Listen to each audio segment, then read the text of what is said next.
요한복음 1장 6절에서 8절까지의 말씀입니다. 우리 한 목소리로 함께 봉독합니다. 시작. 하나님께로부터 보내심을 받은 사람이 있으니 그의 이름은 요한이라. 그가 증언하러 왔으니 모든 사람이 자기로 말미암아 믿게 하려 함이라. 그는 이 빛이 아니요 이 빛에 대하여 증언하러 온 자라.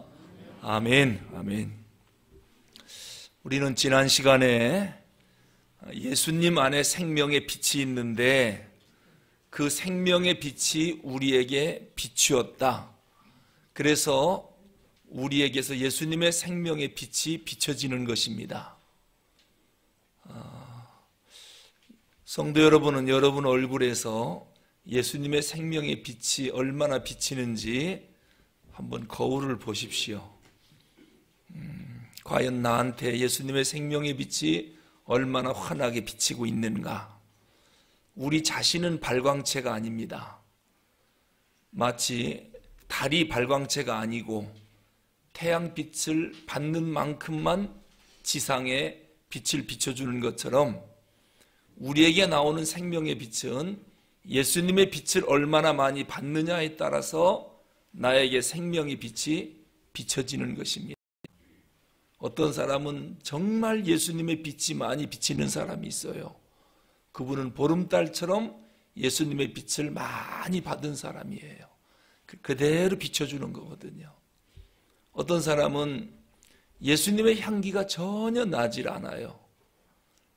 예수님이 안 계신 게 아니에요. 태양이 없는 게 아니라 달이 태양의 빛을 전혀 받지를 못하기 때문에 깜깜한 밤이 되는 것입니다. 생명이 비치신 예수님이 내 안에서 빛을 비추는데 과연 나는 이 빛을 얼마나 세상을 향하여 비추고 있는가? 특히 오늘은 그 생명의 빛에 대한 증거와 그 빛의 증인에 대해서 말씀을 드리려고 합니다. 우리가 복음의 증인이 왜 안 될까? 복음을 전하는 증인이 되어야 된다라고 하는 필요성과 당위성은 너무도 잘 알고 있습니다. 근데 왜 안 될까? 왜 안 될까? 그 이유를 오늘 말씀을 드리겠습니다. 6, 7절에 보니까요, 하나님께로서 보내심을 받은 사람이 났으니 이름은 누구냐? 요한이라. 이 책의 저자입니다. 저가 증거하러 왔으니 곧 빛에 대하여 증거하고 모든 사람으로 자기로 인하여 자기 때문에 이 요한복음을 읽고 믿게 하려 함이라. 요한복음을 기록한 목적은 빛이신 예수님을 믿게 하려고, 내가 예수님을 증언하려고 이 땅에 온 사람이다. 그렇게 말하고 있습니다.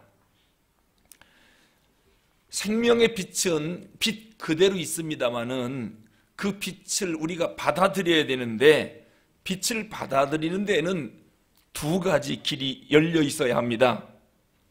빛을 받아들이려면 첫째, 빛을 증거하는 자가 있어야 합니다. 자, 지나가는 세상 사람이 있습니다. 저 사람이 생명의 빛인 예수님을 받아들였으면 좋겠는데 어떻게 하면 저 사람이 빛을 받아들일까? 첫째는 빛을 증거하는 자가 있어야 합니다. 그게 누굽니까? 전도자입니다. 그 다음에 둘째는 전하면 뭐합니까? 깨닫지를 못하고 받아들이질 않는데요.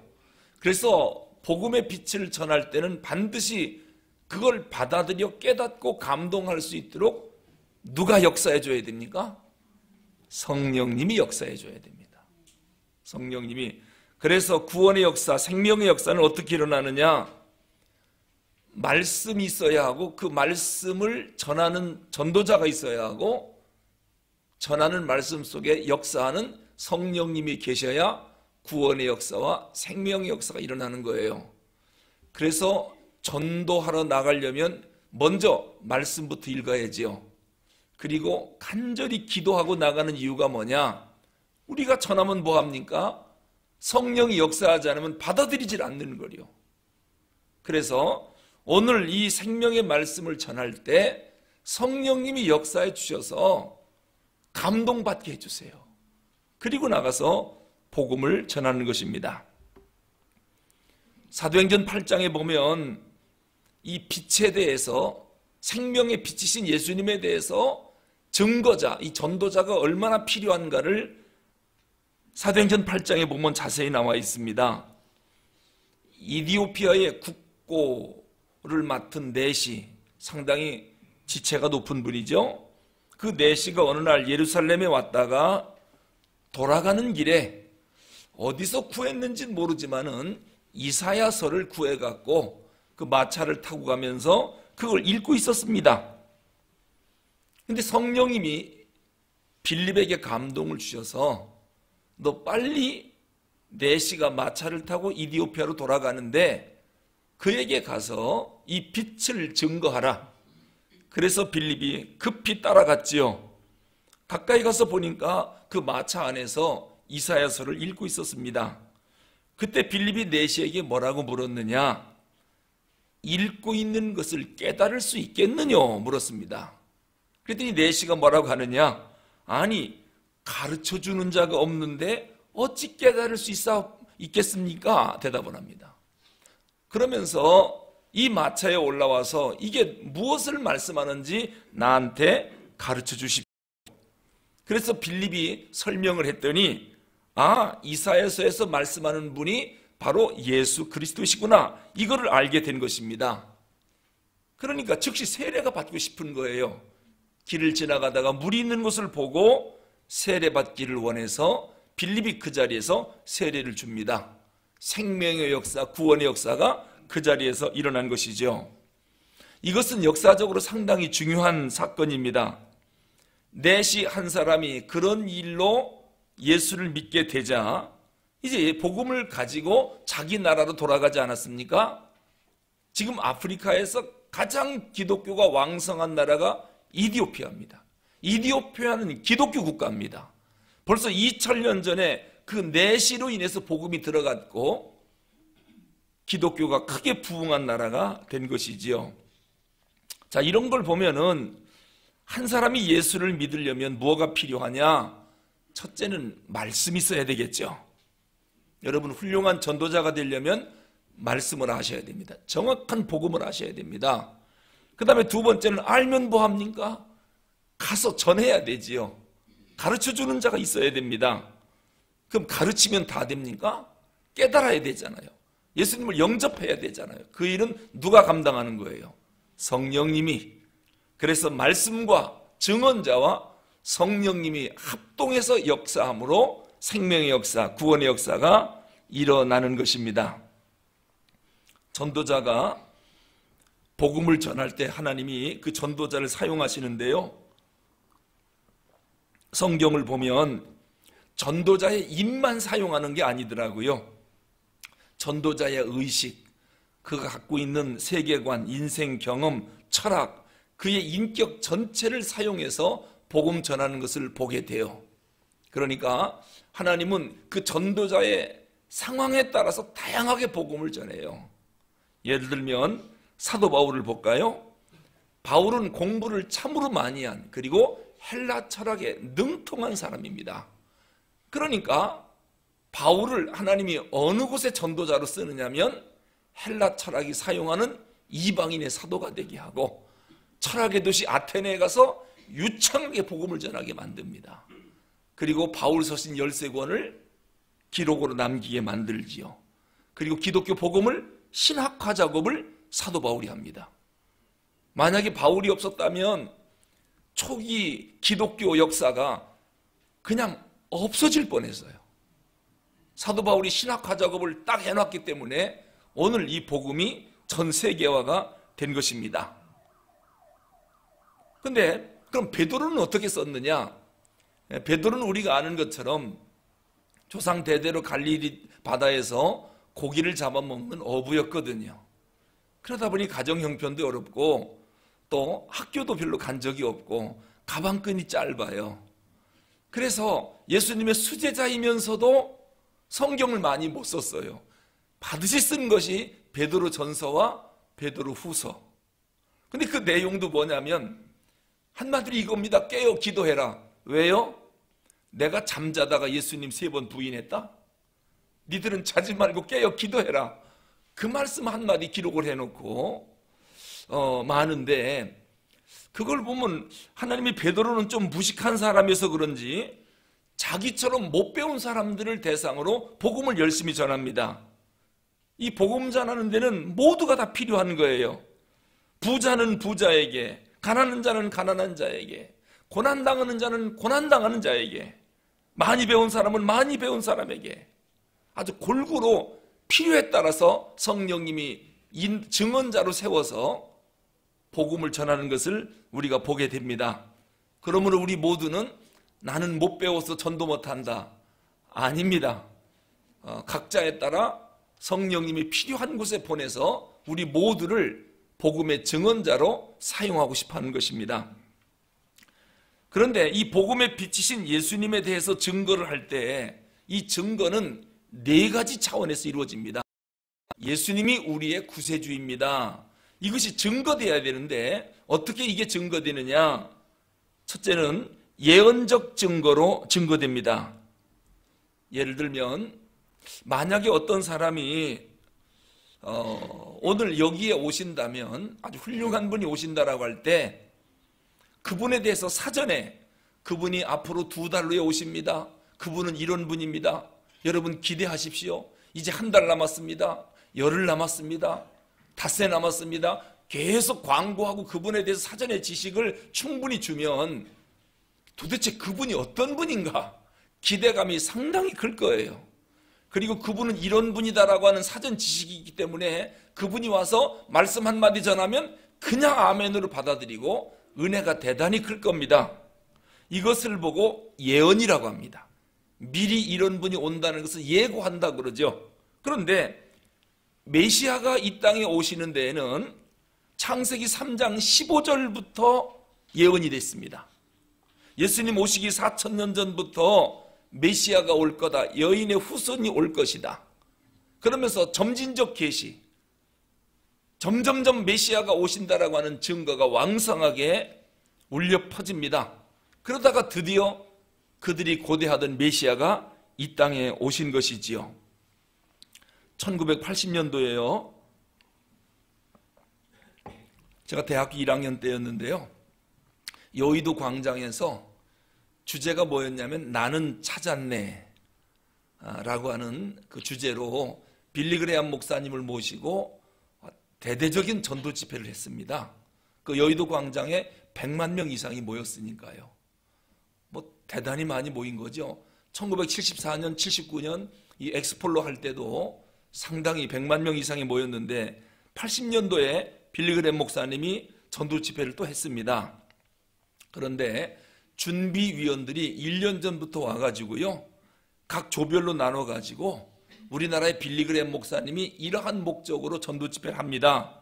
교회마다 다니며 설명을 하고요, 또 미리미리 곳곳에서는 1년 전부터 1년 후에 있을 집회를 위한 예비 집회를 전국적으로 동시다발적으로 집회 준비를 위한 집회를 했지요. 그러다 보니 전 국민이 빌리 그레이엄 목사가 어떤 분인지 너무너무 기대감이 컸었습니다. 드디어 여의도 광장에 오시자 100만 명의 성도들이 모여서 열광을 했지요. 그 목사님이 한마디 외치면 아멘이 하늘을 찌를 듯 천둥치듯이 큰 역사가 일어나는 것입니다. 미리 무언가를 알고 준비하면 역사가 크게 나타납니다. 그런데 만약에 반대로 빌리 그레이엄 목사님에 대해서 일단 왜곡된 생각을 갖고 있다, 삐뚤어진 마음이 그에게 우리가 갖고 있다, 그렇다면은 100만 명이 모일 리도 없고 설령 모였더라도 은혜 받겠습니까? 빌리 그레이엄 목사는 이렇게 나쁜 사람이다, 잘못된 지식을 우리가 받는다면 아무리 깨끗하고 아무리 능력 있는 말씀을 전한다 해도 귀에 안 들려올 것입니다. 그래서 예수님이 뭐라고 말씀했느냐? 준비되지 않는 마음에게 복음을 전할 때 돼지에게 진주를 던지지 말라고 그랬어요. 여러분, 돼지우리간에 그 값비싼 진주를 던지면 돼지가 그걸 어떻게 하겠습니까? 이 어리석은 사람들에게 함부로 복음을 던지면 이게 의미 없는 일이 될 수 있다는 것입니다. 아무리 좋은 말씀이라도 받을 준비가 전혀 안 돼 있다. 그렇다면 복음의 효과가 안 나타나는 것입니다. 그래서 복음을 전하기 전에 미리미리 준비 작업을 충분히 해야 된다는 것이죠. 요즘 그 목사님들 사이에서요, 어떤 고민이 생겼느냐면은, 이제 모임에 이렇게 나가보면은 하나같이 하는 말씀이 그거예요. 이 선명한 복음, 순수하고 깨끗한 복음을 이렇게 열심히, 그것도 1년도 아니고 30년, 40년째 성도들에게 외치고 있는데 왜 성도들이 안 변할까요? 이게 고민인 거예요. 왜 안 변할까? 말씀을 듣는 것 같은데 말씀만 끝나고 나면은 도로 확 돌변하고 예배 드릴 때는 예수님 동생 예수기 같은데 예배 끝나고 나면 도대체 예수 믿는 사람 같지가 않고 막 한 성격하고 말이죠. 이제는 그 정도 되면 서로 사랑하고 용서할 만도 한데 내 눈에 흙이 들어가도 용서 못한다고 김 집사가 떠들고 다니는데 이분이 벌써 30년, 40년째 복음을 듣는 사람인데 왜 이게 안 변할까? 이게 목사님들이 회의가 느껴진다는 거예요. 좀 뭔가 달라지고 변화되는 모습이 있어야 될 거 아니겠습니까? 아니 자존심 하나 못 내려놔가지고 그냥 막 이러니까 도대체 이 일을 계속 해야 되는가 말아야 되는가? 근데 저도 그 얘기를 들으면서 그런 생각을 했어요. 왜 이런 현상이 생길까? 저 나름대로 진단을 한 게 뭐냐면요, 복음에는 아무 문제가 없어요. 복음은 생명의 복음, 선명하고 뚜렷한 복음이에요. 통통 연그렀어요. 어디다 뿌려도 씨가 나는, 새싹이 나고 꽃이 피고 열매 맺을 복음인데 이 복음을 뿌리는 밭에 문제가 있는 거예요. 밭이 문제예요. 이 복음을 받아들일 만한 밭이 안 된 거예요. 그래서 이 밭을 기경하고 돌은 주워내고 가시덤불 제거하고 좀 거름을 주어서 옥토 땅을 만들어 놓은 다음에 거기다가 씨를 뿌려야지, 복음을 뿌려야지. 밭은 생각하지 않고 무차별로 뿌려대니까 열매가 안 나는 거예요.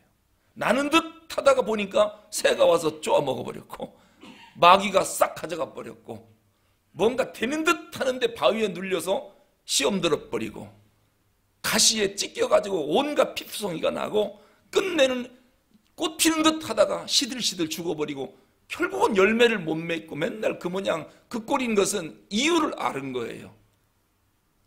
밭이 문제다. 밭이 문제다. 그래서요, 지금 만들고 있는 책이 뭐냐면은 이번에 우리 구역장 권찰님들에게 그 2월달 3주에 걸쳐 수요 예배 끝나고 공소대 세미나를 하려고 그래요. 그거는 뭐냐면 이게 밭이 문제다. 밭이. 이 밭부터 기경해야 되겠다. 말씀을 전하면 받아들일 만한 마음이 안 되는 거예요. 이러니까 변화가 있을 리가 없지요. 그래서 이 밭을 기경하는, 일단 말하는 법부터 가르쳐야 되겠다. 또 말을 듣는 법부터 가르쳐야 되겠고, 생각하고 마음먹는 법, 이거부터 가르치지 않으면 이 상태에서 아무리 복음을 전해봐야, 구역장들이요, 구역 예배 가서 아무리 해봐야 구역원들이 변화를 받겠습니까? 이런 일들이 계속 반복되지 않을까. 그래서 공감, 소통, 대화법을, 이거는 심리학적으로 밭을 일구는 작업이고, 말하는 법, 생각하는 법, 받아들이는 법, 이것부터 가르치고 나서 거기에다가 복음을 줘야 이게 뭐가 이루어져도 이루어지겠다. 그런 생각이 들어서 이번에는 교구 일꾼 세미나 할 때 공감, 소통, 대화, 이 법을 좀 먼저 이야기를 해줘야 되겠다. 그런 생각이 들어서 지금 그 교재를 준비하고 있습니다. 중요한 것은 복음이라는 씨앗은 문제가 없습니다. 복음을 받아들이는 마음의 밭이 문제였습니다. 말씀을 받아들일 준비가 전혀 안 됐고, 그 말씀을 받아 싹을 틔우고 꽃 피고 열매 맺으려고 하는 마음이 전혀 없는 것입니다. 그렇다면 그 밭에 복음의 씨앗을 뿌린들 무슨 소용이 있겠습니까? 부흥회를 가보면요, 어떤 교회는 첫 시간부터 은혜가 쏟아지고 강사가 얼마나 신나는지 몰라요. 그런가 하면 어떤 교회는 마지막 끝나는 시간까지 너무 힘들어요.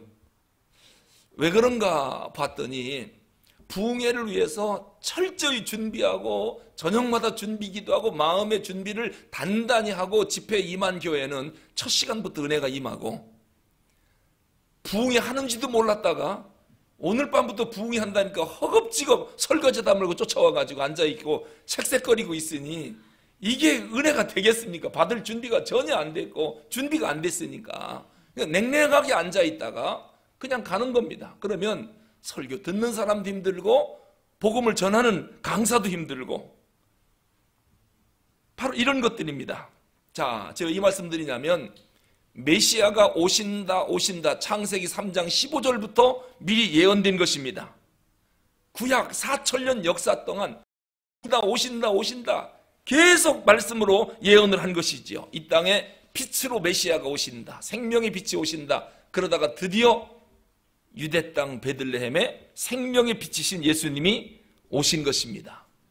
이렇게 빛 대신 예수님에 대한 증거는 예언적 증거가 있었습니다. 그 다음에 두 번째로 이 복음에 비친 예수님에 대한 증거는 예수님 당신께서 직접 오셔서 당신 입으로 말씀하셨습니다.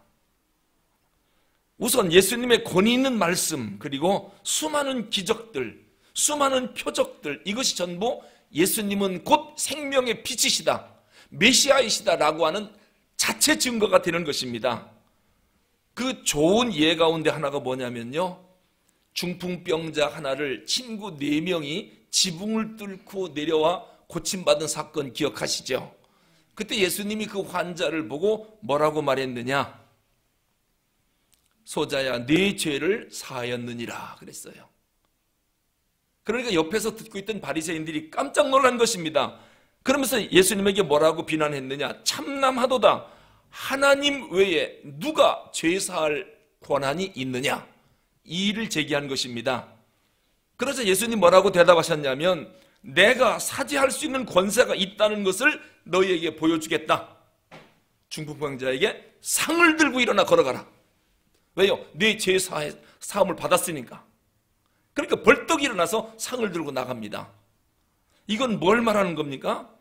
지금 예수님이 능력으로 중풍병자를 고쳤다, 그거 성도들에게, 사람들에게 보여주려고 지금 기적을 행한 게 아니에요. 이 기적의 목적은 뭐냐면 예수님께 사죄권이 있다라고 하는 거예요. 이건 뭘 말합니까? 그분이 하나님이라는 거예요. 그분이 생명의 빛으로 오신 메시아다라고 하는 자체 증거입니다. 사죄권을 행사하니까 중풍병자가 그 자리에서 벌떡 일어나는 것입니다. 물론 예수님이 하나님이시다, 메시아다라고 하는 강력한 증거는 예수님의 부활입니다. 사망 권세를 깨뜨리고 3일 만에 무덤에서 살아나오셨습니다. 이것보다 더 강력한 메시아됨의 증거가 어디 있겠습니까? 가장 확실한 증거지요. 그 다음에 세 번째로 복음의 빛이신 예수님에 대한 증거는 뭐냐면, 사후 증거자들을 보면 아, 저분이 메시아였구나, 복음의 빛이었구나 라고 하는 것을 우리가 알 수 있습니다. 부활 승천하신 후에 제자들이 가만히 생각해 보니까 이 땅에서 병자를 고치고 또 말씀을 하시고 부활하신 이 모든 사건들을 제자들이 직접 눈으로 보고 경험했거든요. 그 제자들이 하나같이 뭐라고 하느냐? 그분이야말로 참된 빛이셨다, 그분이야말로 복음의 빛이요 메시아였다, 이거를 증거했습니다. 이걸 보고 사후 증거자들이라고 하는데요, 예수님이 사도행전 1장 8절에서 땅끝까지 이르러 내 증인이 되라 라고 부탁을 하셨죠. 예수님이 아무리 십자가에서 죽으셨다가 부활하셨어도, 당신이 메시아이심을 선명하게 보여주었어도 사람들이 그거를 믿지 않으면, 그래서 증거하지 않으면 아무 의미가 없습니다. 그거를 믿고 그분이 메시아다라고 증거를 해줘야 이것이 사건화가 되는 거거든요. 그래서 예수님이 행하신 모든 사건을 보고 믿는다라고 하는 것이 상당히 중요합니다. 믿지 않으면 죽었다 산들 무슨 의미가 있어요? 안 믿는다는데. 병자를 고쳐봐야 안 믿는다는데 무슨 의미가 있습니까? 이 사후 증거자가 된다는 것은 예수님이 행하신 모든 일은 메시아가 한 일이다라고 믿는다라고 하는 얘기거든요. 가장 믿음 없는 사람의 그 대표적인 사람이 누구냐면요, 미국 하와이 섬에서 27년 동안 혼자 숨어서 산 2차 세계대전 때 그 하와이에 있는 그 진주만을 공격할 때 비행기가 추락해서 극적으로 살아난 일본 병사가 있었는데요, 하와이 숲속에서 숨어 있었습니다. 계속 전쟁이 끝날 때까지요. 근데 전쟁이 안 끝나고 비행기가 계속 떴다 내렸다 하니까 계속 전쟁 중인 줄 알고 산속에서 풀뿌리 캐먹으면서 몇 년을 살았느냐? 27년을 살았어요. 전쟁 끝난 지가 언제인데. 근데 이 사람은 전쟁 끝났다는 거를 안 믿는 거예요. 왜? 비행기가 계속 오르락내리락 떴다 가라앉았다 하니까 지금도 전쟁 중인 줄 알고 하와이 그 산속에서 27년간 숨어서 살았다라고 합니다. 의심 많기로 세계 신기록을 세운 사람이랍니다. 누가 뭐라고 그래도 안 믿는 것이죠. 뭐 전쟁 끝났다고 해도 안 믿는데 도리가 있습니까? 안 믿겠다는데. 그 사람에게는 지금 전쟁 중인 거예요. 안 믿으니까. 여러분, 믿음이라 하는 게 이렇게 중요합니다. 이 믿음 사건에 있어서 그 신학자 불트만이라고 하는 사람이 이런 중요한 얘기를 했습니다. 이 역사적 사건과 신앙적 사건의 중요성에 대해서. 이 역사적 사건이라는 게 뭐냐면요, 엄연히 있는 사건인데도, 자, 예수님 부활한 건 실제적인 역사적 사건입니다. 그런데도 안 믿으면 그것은 의미가 없어지는 거예요. 부활이, 그 사람에게는 부활이 안 된 거예요. 예를 들면 우리가 지금 예배실에 여기 예배당에 앉아 있는데 밖에서 불이야 해도 우리가 에이 거짓말하지 마 하고 다 죽을지언정 안 믿으면, 여기서 우리는 안 믿으면 그건 나한테 불난 게 아닙니다. 믿어야 불이 사건이 되는 거예요.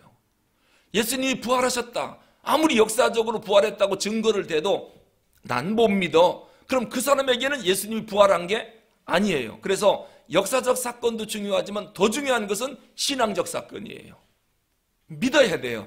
예수님 부활하셨습니다 라고 하면은 아멘 하고 믿어야 십자가와 부활이 내 것이 되는 거거든요. 이 믿음이라고 하는 것이, 신앙적 사건이 이렇게 중요한 것입니다. 우리가 하나님 앞에 기도할 때 하나님 좀 말씀이 믿어지게 해주십시오. 또 내가 증거할 때 이 복음을 듣는 사람들이 좀 믿을 수 있게 좀 해주십시오. 이건 성령님이 하시는 일이거든요.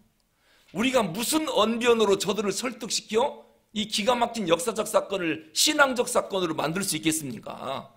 우리 말 갖고는 안 되거든요.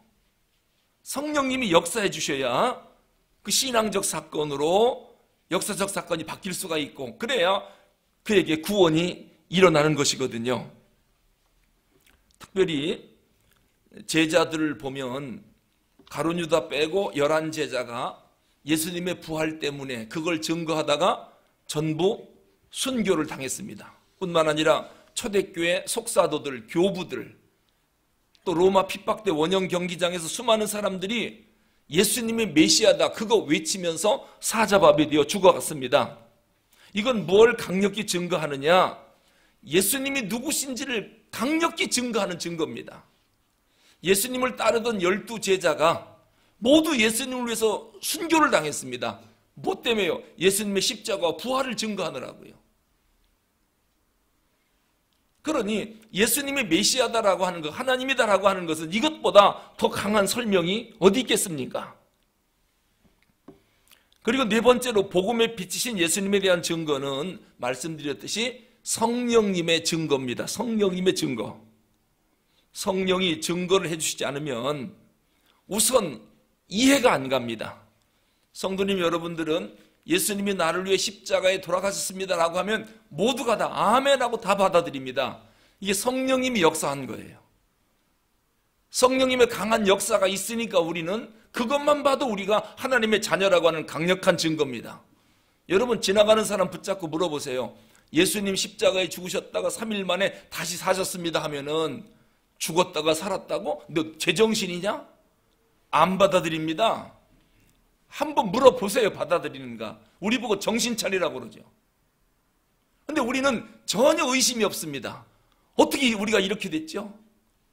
성령님이 마음속에 감동을 주셔서 성령님이 증거해 주니까 우리는 의심 없이 그거를 받아들이는 거예요. 그래서 여러분들이 하나님의 자녀예요. 근데 혹시 여러분 가운데 그런 분 없겠지만, 목사님 아무리 얘기해도 나 안 믿습니다, 그런 사람은 여기 안 왔겠죠. 지금 성령님의 강한 증거, 이것이 복음의 빛이신 예수님에 대한 증거입니다. 이 증거가 예수님 오신 이후 2000년 동안 계속 되어 오고 있지요. 자, 그러면 오늘 요한이 복음의 빛이신 예수님에 대해서 이렇게 순교하면서까지 예수님은 메시아다, 십자가에 죽으셨다가 부활하셨다, 생명의 빛이다, 이걸 왜 이렇게 증거합니까? 목적이 있습니다. 7절 하반절에 보니까 예수님이 구세주이심을 믿게 하려 함이라. 믿음을 주기 위해서, 믿음 때문에. 왜요? 믿어야 십자가와 부활 사건이 내 사건이 되기 때문이에요.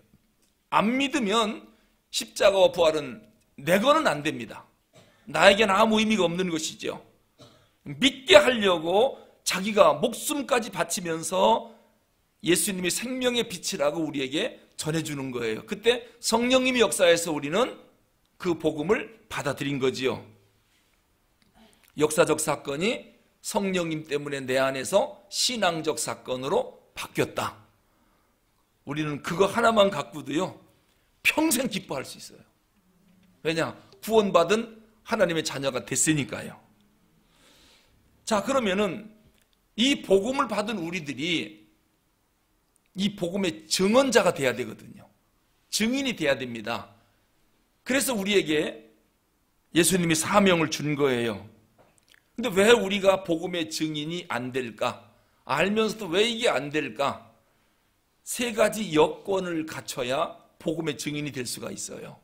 우선 첫째는 뭐냐면은, 복음의 증인이 되려면 직접적인 경험이 있어야 돼요. 여러분, 재판할 때 증인으로 쓰는 거죠. 자, 살인사건이 일어났습니다. 증인으로 쓸 때 판사가 뭘 물어봐요? 증인 위증하면 안 됩니다. 그리고 물어봅니다. 그 사건 현장에 본인이 있었습니까? 눈으로 직접 봤습니까? 그때 증인은 뭐라고 해야 돼요? 예, 그 자리에 있었고 제가 직접 눈으로 봤습니다. 요거는 경험을 했기 때문에 증인이 될 자격이 있어요. 그런데 글쎄요, 제가 보진 않았지만 제 생각으로는 그런 것 같습니다. 이 사람은 증인이 돼요, 안 돼요? 안 되지요. 이거는 자기 생각으로 증인 서는 거 아니거든요. 현장에서 직접 체험을 해야 증인이 가능해요. 경험하지 못한 사람은 증인으로 서면 그걸 보고 이제 위증. 복음 전하기가 왜 힘드냐? 위증하려니까 힘든 거예요. 왜?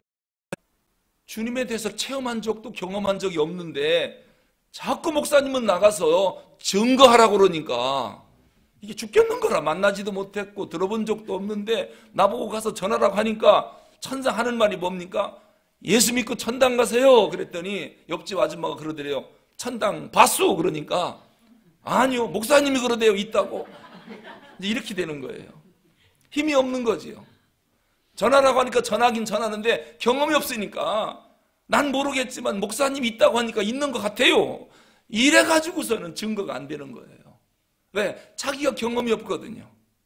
주님을 만난 적이 없고 경험이 없으니까 말씀 속에 감동을 느껴본 적도 없고, 이런 사람들을 전도하라고 내보내니까 목사님 참 우리한테 부담 준다. 왜 저렇게 몰아붙일까? 그런 생각만 하고 있는 거예요. 주님을 경험한 사람은 나가서 전하라고 안 해도 전하고 싶어 못 견디는 거예요. 전하고 싶어서. 그러니까 증인이 되려면 세 가지 여건을 갖춰야 하는데, 첫째가 뭐냐면 경험이 있어야 됩니다. 이 증거라고 하는 것은 추상적 이론이 아니에요. 이건 공부해갖고 증거하는 게 아니에요. 철학이 아니에요. 아주 구체적인 체험이 있어야 돼요. 여러분, 목사에게 가장 큰 욕이 뭔 줄 압니까? 체험하지 말고 평생 목회해라.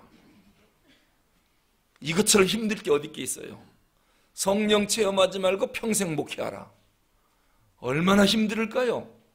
하나님이 살아계신지 안 계신지 남의 얘기 듣고 목회하려고 그러면 이거 되겠습니까? 여러분, 성도도 마찬가지예요. 제일 힘든 게 뭐냐? 성령 체험하지 말고 평생 교회 다녀라. 맨날 끌려다니는 거죠. 안 나가자니 직분 때문에 나가야 되겠고, 가자니 힘들어 죽겠고, 피곤하기만 하고. 이러니까 교회 다니는 게 재미가 없는 거예요. 힘이 든 거예요. 수요 예배 나온 여러분들은 빼고 우리 이 수요 저녁 예배 나올 정도 되면은 이게 다 주님을 만난 사람들이거든요. 뭔가 감동을 받은 사람들이거든요. 그래서 예수님 재림 언제 한다고요? 비 오는 수요일 날 밤. 비 오는 수요일 밤에 예수님 꼭 올 것 같대요. 왜냐? 그때 진짜 신자들이 다 오거든요. 비 오면은 아이고 오늘 수요일인데 가지 말자. 이제 예수님 오면 못 만나는 거예요, 이제. 누가 농담으로 그런 얘기 하는데, 우리가 다 믿음이 있어서 이런 경험이 있고 체험이 있기 때문에 죽으나 사나 새벽을 깨우고 예배 시간을 기억하고 이렇게 열심히 예수를 믿는 거 아니겠습니까? 이처럼 증인은 직접적인 경험이 있어야 돼요. 경험이 있어야 돼요. 이래야 예수 믿는 게 신나지요. 그 다음에 두 번째는 증인은 용기가 있어야 됩니다. 아무리 직접 봤다고 해도, 자기가 경험을 하고 체험을 했다 해도 이 사실을 말할 수 있는 용기가 없으면은 슬그머니 피합니다. 증인 살인 현장이 있었나요? 라고 할 때 분명히 있었거든요. 그런데 만약에 올바로 증인하면 저 피고가 나중에 자기를 해할 것 같은 두려움이 생기는 거예요. 그거 피하려고 용기가 없어서 못 본 채 하고 도망가는 경우가 있어요. 여러분은 주님을 만난 경험들이 있는데 용기가 없어서 도망다니는 거 아닙니까? 예수 믿으십시오. 요 말하기가 겁이 나는 거. 왜? 저 사람 소리 지를까 봐. 저 사람이 뭐라고 할까 봐. 용기가 없으니까 말을 못하는 것입니다. 그 다음에 세 번째, 증인이 되려면 사랑이 있어야 증인이 가능합니다. 내가 저분을 변호할 거다, 증인으로 서서 사실대로 말해서 저 사람을 내가 반드시 이 법정에서 승소하게 만들겠다. 어떤 피해가 오더라도, 어떤 해를 당한다 할지라도 저 사람을 사랑하기 때문에 내가 증인자로 나서겠다. 저 사람을 사랑하면 증인자로 나섭니다. 여러분, 지금 저 죽어가는 세상의 수많은 사람들, 우리나라만 해도 4천만 명이 있거든요. 5천만 국민 가운데 기독교인 1,000만 빼면 4천만 명이 예수를 믿지 않습니다. 하여튼 아무나 가다가 발로 차면 예수 안 믿는 사람이에요. 왜? 4명 중에 1명, 5명에서 1명 믿고 4명은 안 믿으니까. 얼마나 많은 사람이 안 믿습니까? 우리가 마치 기독교 국가인 것처럼 생각을 하는데요, 그렇지 않습니다. 4천만 명이 아직 예수를 안 믿어요. 그런데 그 4천만 명이 정말 가슴에 저 영혼 내가 사랑한다 하면은 증인이 안 될 수가 없겠죠. 맞고 또 맞고 핍박 받더라도 또 가서 왜? 그 영혼 살리려고. 증인은 사랑이 있어야 증인이 가능합니다. 어떤 피해를 당하는 것, 어떤 고난이 온다 해도 내 고난을 다 받아들이겠다. 기필코 내가 생명 되신 예수님을, 이 생명에 비치신 예수님을 증언하겠다. 이건 사랑이 있어야 가능한 것입니다. 그래서 증인이라고 하는 말이 헬라어로 말투리아라고 하는 말인데 영어 단어로 마터라고 합니다. 이게 순교자라고 하는 뜻이에요. 증인은 뭐라고요? 순교자다. 순교자가 증인이라고 하는 말에서 유래된 단어입니다. 이 말은 복음의 증인은 순교자적 각오가 없이는 증인이 될 수가 없다라고 하는 거예요. 왜 우리가 복음 전하는 게 이렇게 힘들까? 순교자적인 각오가 없기 때문이다 라고 하는 것입니다. 하나님 앞에 기도하십시오. 좀 사랑하게 해주세요. 용기도 좀 주세요. 체험도 하게 해주시고 무엇보다도 순교자적인 각오가 내 마음에 생기게 해주세요. 그러면은 교회 성장, 교회 부흥은 쉽습니다. 100명 모이는 교회 1년에 1명 전도하면 1년 연말에 몇 명이 될까요? 200명 되겠죠. 100명 모이는 교회가 1명씩만 전도하면 200명 모이는 교회가 1년에 1명씩 전도하면 연말에 몇 명 되죠? 400명. 400명 모이는 교회가 1년에 1명씩 전도하면 몇 명 되죠? 800명. 800명이 1600명, 3200명, 6400명, 12800명. 이렇게 되는 겁니다. 이래서 얼마 안 돼서 세계 복음화가 이루어지는 겁니다. 문제는 뭐냐면 우리가 순교자적인 각오가 있느냐, 주님을 정말 사랑하느냐, 정말 용기가 있느냐, 이 부분에 대해서 우리 하나님 앞에 기도해야 되겠습니다. 요한복음 9장에 보면 나면서부터 소경으로 태어난, 그래서 40년 동안 장님으로 산 그런 불쌍한 사람이 있었죠. 예수님이 흙에 침을 이겨서 눈에 발라주면서 어디 가서 씻으라고 그랬죠? 실로암 연못에 가서 씻으라. 이 사람은 지금 그렇게 말하는 사람이 누군지 눈이 감겼으니 얼굴이 안 보입니다. 그래서 그냥 더듬더듬해서 실로암 못에 가서 씻고 나니까 눈이 활짝 뜨여졌어요. 그리고 봤더니 예수님은 어디 갔는지 모르겠는 거예요. 그러니까 사람들이 뭐라고 이 사람에게 이야기하느냐, 내 눈을 누가 어떻게 고쳤냐, 아니 오늘이 안식일인데 안식일날 네 눈을 고쳤냐, 그 사람이 누군지는 모르지만 안식일을 범한 죄인이다, 이렇게 비난을 합니다. 그래서 이 소경이 뭐라고 말합니까? 글쎄, 내 눈을 뜨게 해준 사람 나는 본 적이 없다. 단지 한 가지 분명한 것은 그가 내 눈을 뜨게 했다는 사실, 그것 이외에는 나 아무것도 모르겠다. 그분이 나를 눈뜨게 해줬다. 우리나라 초대교회 때 유명한 김익두 목사님이 계십니다. 소문난 깡패였죠. 5일장 쓸 때마다요, 이 사람이 장날에 와서 닥치는 대로 사람을 두드려 패고 해를 끼치니까 그 장에 오는 모든 동네 사람들이 성황당에 가서, 장에 오다가 길 옆에 있는 성황당에다가요 전부 다 절하고 오는데 오늘 김익두라는 사람 안 만나게 해달라고 그 산신령한테 빌고 장에 올 정도였답니다. 그만큼 깡패였어요. 그런데 이 깡패 김익두가 예수를 믿고 완전히 새 사람으로 변했습니다. 그리고 시장 바닥에 가서 여러분 하면 사람들이 다 도망가는 거예요. 전도하려고 부르면 다 도망가는 거예요. 이리 다 모여보세요. 내가 기가 막히게 하면 붙잡아 놓고 때리려는가 보다 하고 다 도망가는 거예요. 이게 전도가 안 되는 겁니다. 그래서 이 사람이 뭐라고 증거하느냐, 나를 보세요, 나를 보세요. 예수님이 얼마나 능력이 있는가 나보면 알지 않겠습니까? 예수가 누군지 궁금하면 나를 변화시킨 사람이다. 수경이 말합니다. 예수가 누군지 궁금합니까? 나 눈 뜨게 한 사람입니다. 누군지는 모르지만 내 눈을 그 사람이 뜨게 했습니다.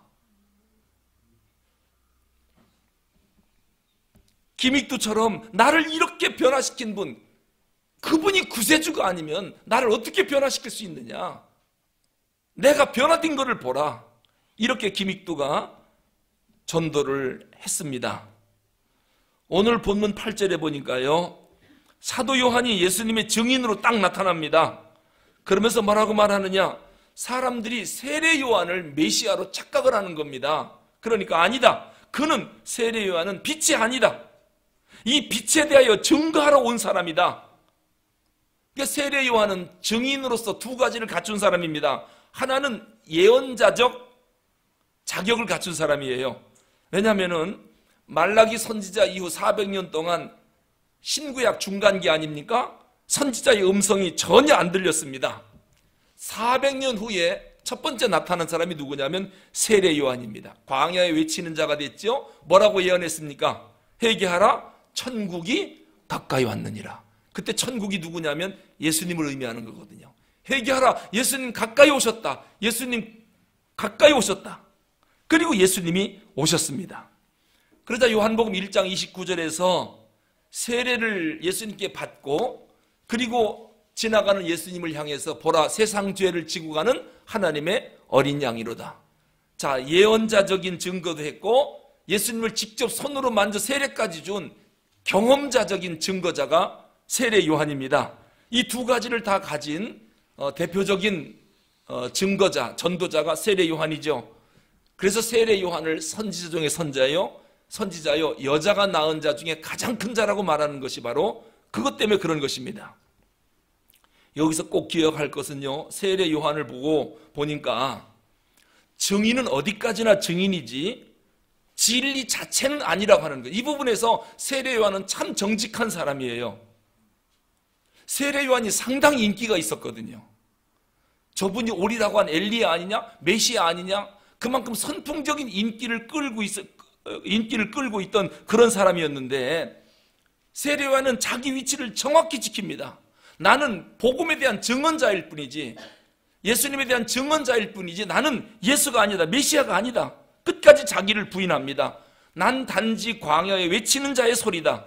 난 빛으로 앞으로 오시는 분의 증언자에 지나지 않는다. 나를 메시아로 섬기지 말라는 것입니다. 여러분, 우리나라에 자기가 메시아요, 자기가 구세주라고 하는 사람이 몇 명인 줄 아십니까? 우리나라에만 22명이 있습니다. 근데 그 중에 7명이 사당동과 봉천동에 있습니다. 사당동, 봉천동. 사당이 뭡니까? 원래 사당, 귀신을 섬기는 동네거든요. 거기 사당동이에요. 봉천이 뭐를 받드는 동네, 하늘을 받드는 동네, 봉천동 아닙니까? 그러니까 거기에 이단자들이, 자기가 메시아라고 하는 사람이 7명이나 있습니다. 그 보통 동네가 아닙니다. 제가 그 옆에 방배동에 살았는데 그거 대단한 동네입니다. 봉천동 사당동에 구주라고 떠들고 다니는 사람이 7명, 전국에 22명이 있습니다. 자, 그런데 가만히 보십시오. 누구도 메시아가 아니잖아요. 누구도 구세주가 아닙니다. 오늘 세례 요한이 그렇게 인기를 끌었기 때문에 자기가 메시아다라고 해도 사람 다 속습니다. 메시아의 영광을 충분히 가로챌 수 있는 그러한 위치에 있는 사람이거든요. 그런데도 이 복받은 사람입니다. 끝까지 자기 위치를 놓치지 않아요. 나는 복음을 증거하는 자요, 빛을 증거하는 도구에 지나지 않는다. 절대로 나를 메시아로 착각하지 말라는 것입니다. 앞으로 오실 분의 신발끈 매기도 부족한 사람이다. 이게요, 우리같이 낮은 사람들이 그런 말은 할 수 있지만은 워낙에 인기가 있고 높이 추앙받는 사람이 자기를 비하해서 그렇게 말한다는 것은 쉽지 않습니다. 우리가 말하는 건 쉽지요. 그렇게 인기 끄는 사람이 그런 말한다는 게, 이게 자기를 비우지 않으면 안 되거든요. 여러분, 목사들도요, 조금만 인기 끌고 조금만 교회가 대형교회 되면요, 진짜 예수님 동생 예식이 행사하고 다녀요. 이거 진짜 조심해야 됩니다. 이게 평생 목회하고요, 하나님 나라에 가서 비 오는 날 먼지나게 두드려 맞을 짓이거든요. 이게 진짜입니다. 다른 사람 다 구원시키고 자기는 구원 못 받을 사도 바울이 그래서 그것 때문에 고민했던 거예요. 날마다 나를 쳐서 복종시킨다는 게 뭡니까?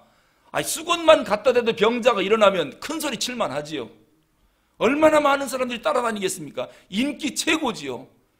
기침만 해도 병자가 낫는다면 진짜 뭐 이렇게 얘기 안 하겠죠. 할렐루야 뭐 이렇게 하고 다니겠죠. 그냥 저요 메시입니다 막 이렇게 하고 다니겠죠. 그게 막 그냥 쉐쉐거리고 말이죠. 왜 정상적인 목소리를 놔두고 그렇게 말하고 다니는지 모르겠어요. 그런 분들은 성경책을 딱 이렇게 짓습니다. 이렇게 하고 고개도 안 숙입니다. 이렇게 하고 점잖하게 다니면 할렐루야 그러면 진짜 예수님 동생 같습니다. 이게 뭐가 그렇게 만드느냐? 대형교회가 그렇게 만들고 사람을, 인기가 그렇게 만드는 거예요. 그 예수님이 큰 거지 자기가 큰 건가요? 하나님의 은혜가 큰 거지 자기가 큰 게 아니잖아요. 사도 바울은 그 부분에 있어서 정확했어요. 세례 요한도 그 부분에 정확했거든요.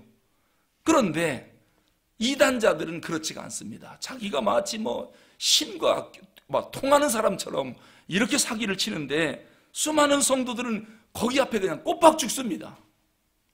이게 다 우리가 속는 거 아니겠습니까? 한 번은요, 세례 요한의 제자들이 선생님한테 와서 불평을 했습니다. 저 예수님 따르는 사람들, 그동안 우리를 따르던 선생님을 따르던 수많은 사람들이 다 예수를 따라가는데 이제 시기 질투가 생긴 거지요. 그러니까 세례요한이 뭐라고 그랬을까요? 당연한 일이지, 당연한 일이지. 사람들이 지금도 나를 따르면 안 되지, 예수님을 따라가야 되지. 이 정도가 돼야 내공이 강한 사람입니다. 이 뭔가를 아는 사람입니다. 근데 만약에 예수님 다 따라갑니다 라고 제자들이 와서 막 불평할 때 세례요한 마음속에 시기 질투가 생겨서 이놈들과 나를 배신하고 가네, 언젠 좋다고 따라다니더니, 이런 마음 먹었다가는 큰일 나는 거지요. 큰일 나는 거지. 왜? 자기가 빛의 증언자지 빛이 아니잖아요. 빛을 증언하려고 해서 빛이 왔잖아요. 그럼 모든 영광은 빛에게로 돌려야지. 왜 자기가 중간에 가로채려고 합니까?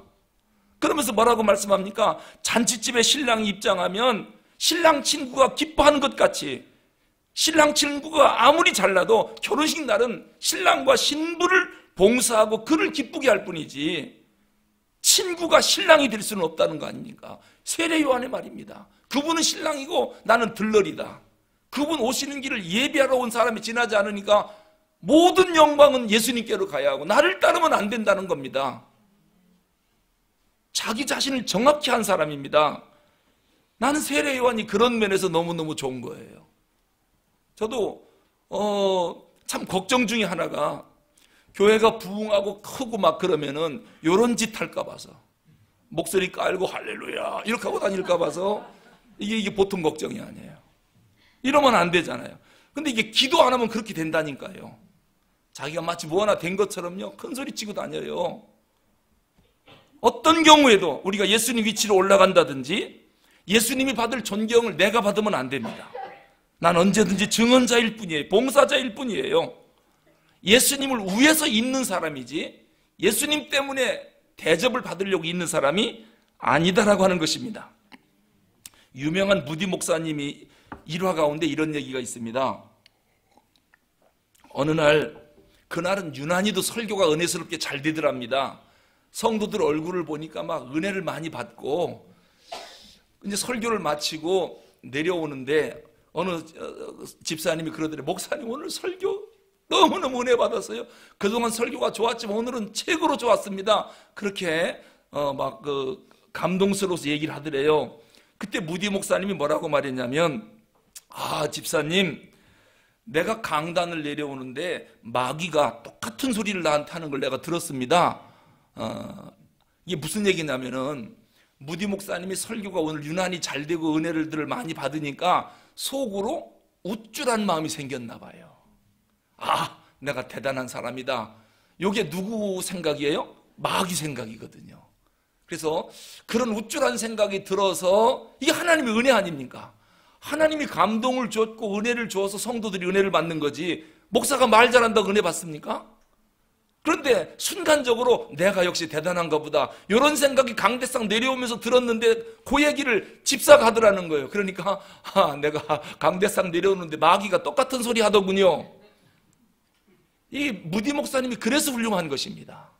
이게 하나님이 하신 일이지 왜 순간적으로 내가 우쭐한 마음이 들었던가, 이거 사탄의 유혹이다 과감하게 끊어버리는, 그래서 무디 목사님이 훌륭한 목사님입니다. 여러분, 사실 설교를 잘하고 못하고가 어디 있습니까? 강대상에 선 목사가 입에서 하나님 말씀을 증거하면 되는 거거든요. 그러니까 항상 강대상에 서면 뭐가 긴장이 되느냐면 지금 내 입을 통해서, 이 목사의 입을 통해서 하나님의 말씀이 증거되는가 아니면 내 생각이 증거되는가, 이게 항상 고민입니다. 설교 원고를 쓸 때도 이거 하나님 말씀을 쓸까 아니면 목회학에서 우리가 신학교 때 그거 배웠거든요.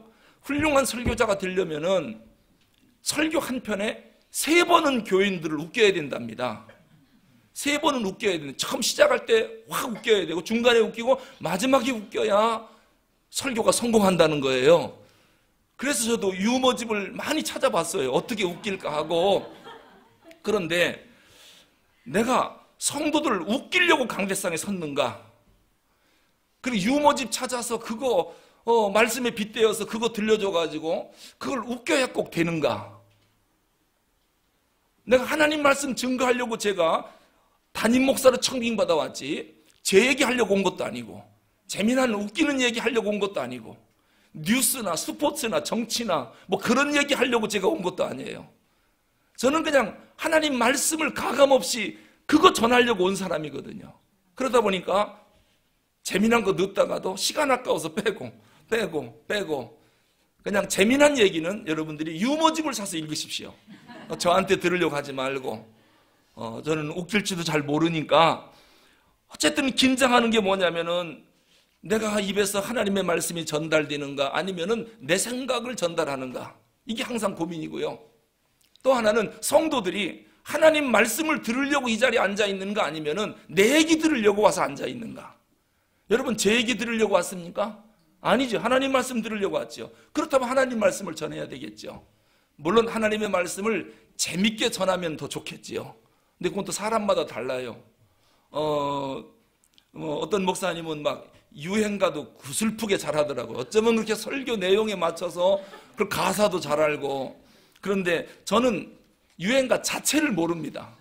그렇기 때문에 뭐 유행가를 부를 수도 없고, 그러니까 그냥 성경 단어 하나하나, 구절 하나하나 그냥 그 원어를 찾아보고 이게 무슨 뜻인지 그냥 성도들에게 가감없이 그냥 그대로 전달해 주자.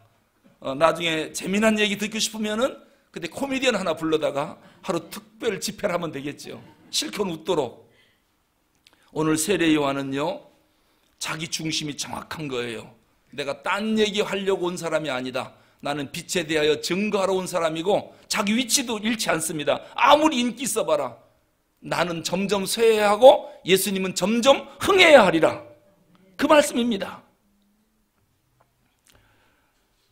간혹 가다가요, 교회가 문제가 생기면 이제 목사님들이 어렵잖아요. 그러면 이런저런 얘기할 때 이렇게 말하는 목사님도 계셔요. 자기를 반대하는 성도들이 있잖아요. 근데 그 성도들을 향해서 뭐라고 하느냐? 아무래도 내 양이 아닌 것 같아요. 그래요. 저는 그냥 듣고 말았지만은 내 양이 아니기 때문에 나를 반대한다. 그 얘기를 들을 때, 아니, 성도들이 내 양인가? 그럼 내 말 잘 들으면 내 양이고 안 들으면 내 양이 아닌가? 여러분, 성도들이 내 양입니까? 주님의 양입니까? 주님의 양이지요. 주님의 양을 목사는 잘 양육하는 청직이거든요. 청직입니다. 하나님 말씀으로 양질의 꼴과 생명수를 먹여서 건강하게 만들어 천국까지 데리고 가도록 안내하는 게 청직입소 목사의 역할이지, 내 말 잘 들으면 내 양이고 안 들으면 내 양이 아무래도 아닌 것 같다. 세상에 주님의 양을 갖다가 내 거라고 말하면 안 되지요. 그러니까 목사는, 주님의 양은 말 잘 듣는 양만 주님의 양인가요? 말 안 들어도 주님의 양 아닙니까? 그러니까 모두가 주님의 양입니다. 그러니까 나한테 속 썩이건 안 썩이건 전부 주님의 양입니다. 그러니까 목사는 모두를 섬겨야 할 책임이 있는 겁니다. 좋고 나쁜 사람이 어디 있습니까? 다 사랑해야 되고 다 챙겨야 되고, 이 위치를 잃으면 안 됩니다. 세례 요한이 자기 위치를 철저히 지킵니다. 착각도 하지 않습니다. 그런데 세례 요한이요, 다 좋았는데 예수님에 대해서 잘못 생각한 게 하나 있어요. 이거 아주 중요한 건데 다음 시간에 말씀드리겠습니다. 기도하겠습니다.